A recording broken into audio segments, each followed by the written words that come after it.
Muy buenas, esto es Libro y Manta y hoy os voy a hablar de un libro que se parece a una pastilla. Si quieres saber por qué, estate atento.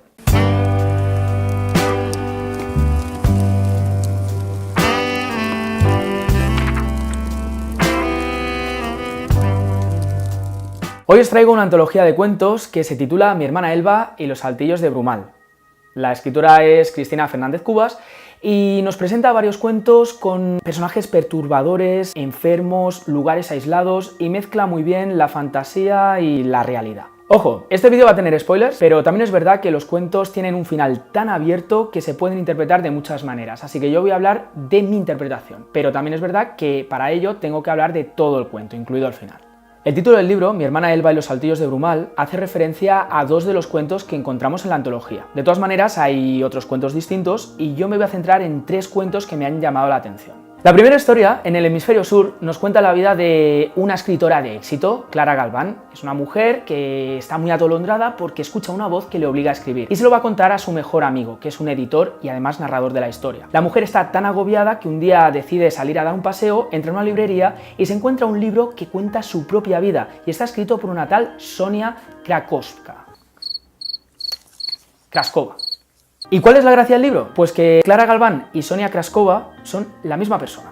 Ella en realidad tiene un nombre compuesto, Clara Sonia, y resulta que ella misma se hace un desdoblamiento de personalidad. Ella decide escribir con el nombre de Sonia Kraskova y lo que en un principio lo hace de manera consciente, llega a un punto en el que ella ni tan solo se reconoce y empieza a emparanoiarse y pensar que hay una persona que le está escribiendo su vida. Claro, el autor, el narrador de la historia, que es el editor, lo sabe, pero esta información no nos la dice al principio, sino que nos la dice al final de la novela. ¿Y por qué se titula En el hemisferio sur? Buena pregunta. En el libro, la protagonista nos dice en un momento: tal vez lo que yo necesite sea un viaje. Sí, un viaje al hemisferio sur, de remolinar el remolino. Esto hace referencia a que en el hemisferio sur los remolinos de agua se van por el desagüe siguiendo las agujas del reloj y aquí en el polo norte, en el hemisferio norte lo hacen en sentido contrario a las agujas del reloj.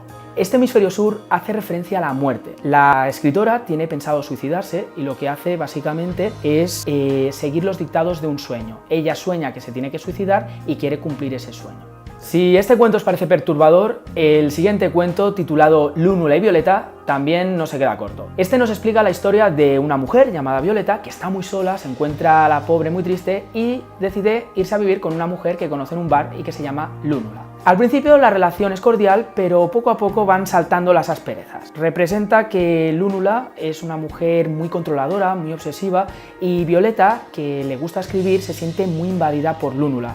Cada vez que Violeta escribe algo, Lúnula le corrige los textos y lo que al principio empiezan a ser pequeñas correcciones al margen, al final acaban siendo reescrituras del texto entero. Lúnula, en un momento dado, dice que se va, se marcha a la ciudad y deja a Violeta sola y esta mujer se queda esperándola en el umbral de la puerta.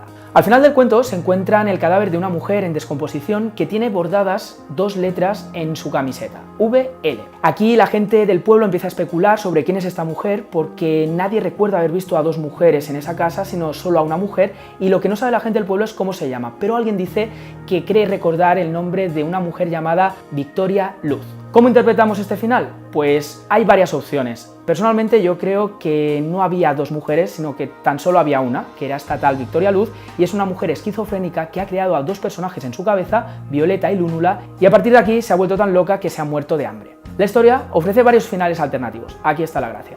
Y el tercer cuento del que voy a hablaros es La ventana del jardín. Este cuento nos habla de un hombre de mediana edad, no sabemos cómo se llama, que visita a unos amigos suyos que viven en una casa aislada de la ciudad. Resulta que esta familia tiene un hijo pequeño de unos 14 años, pero no se lo quieren enseñar al protagonista. Él enseguida empieza a sospechar, cree que estos padres esconden algo, por algún motivo no les quieren mostrar a su hijo, pero al final coincide con él y ve que el niño utiliza un lenguaje extraño, no habla como nosotros, sino que a sus padres les llama escoba y cuchara y él a sí mismo se llama olla. La comunicación con este niño resulta complicada y el protagonista empieza a sospechar de que los padres quieren que el niño aprenda un lenguaje distinto para que no pueda comunicarse con el exterior. El visitante va de superhéroe y al final decide que tiene que salvar a este niño, que lo tiene que rescatar porque en esa casa se va a volver loco. Entonces queda con él en que al día siguiente conseguirá llamar a un taxi y los dos se irán fuera de esa casa. El problema es que el día acordado el niño se pone enfermo y cuando sale de la casa se tropieza y se cae. Ahí el protagonista se da cuenta de que el niño está bastante enfermo y al final se va él solo, se larga en el taxi.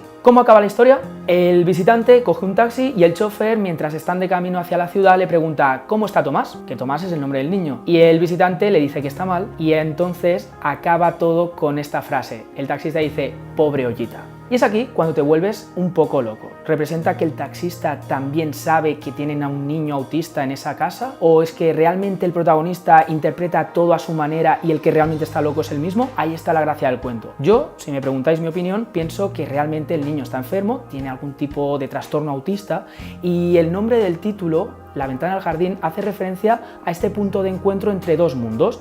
El mundo del niño, de la habitación, donde todo tiene un nombre diferente, y la realidad que nos impone nuestra sociedad. Y al final te das cuenta de que hay dos realidades distintas y no tiene por qué ser una mejor que la otra. ¿Quién está equivocado aquí? ¿El protagonista o todos los demás? Normalmente hablo de lo bueno y lo malo de manera separada. El problema es que en esta antología de cuentos creo que lo bueno y lo malo es lo mismo. Es decir, que lo que me parece una virtud también me parece un defecto. Me explico. Lo bueno es que los cuentos son muy abiertos. Tienen finales tan abiertos que tú los puedes interpretar de muchas maneras. Ya habéis visto que en los 3 cuentos de los que he hablado, cada final se puede interpretar de distintas maneras. En el caso de Lúnula y Violeta no sabemos si es una mujer esquizofrénica, no sabemos si una persona es creación de la otra o si realmente nos cuenta la verdad. En La ventana del jardín tampoco sabemos si el que está loco es el protagonista o son los demás. La idea es que me gusta que haya este abanico de posibilidades. Lo malo, y creo que también está relacionado, es que los cuentos son tan abiertos que tú te los acabas de leer y la mayoría de las veces no te enteras de nada. Te tienes que leer el cuento 2 e incluso 3 veces para al final intentar deducir algo, pero aún así creo que es más positivo el hecho de que sean finales abiertos. Y ahora os estaréis preguntando por qué comparo la antología de cuentos con una pastilla. Pues bien, tú cuando estás enfermo te tomas una pastilla, pero puedes tener efectos secundarios. Pues bien, esta antología de cuentos es como una medicación, como una pastilla que tú te tomas, pero que al final tienes tantas interpretaciones como efectos secundarios puede tener una medicación. Vaya, que al final te vuelves más loco de lo que estabas al principio. Y hasta aquí, hemos acabado este episodio de Libro y Manta, espero que os haya gustado y me encantaría que me siguierais en los próximos episodios. Un besazo.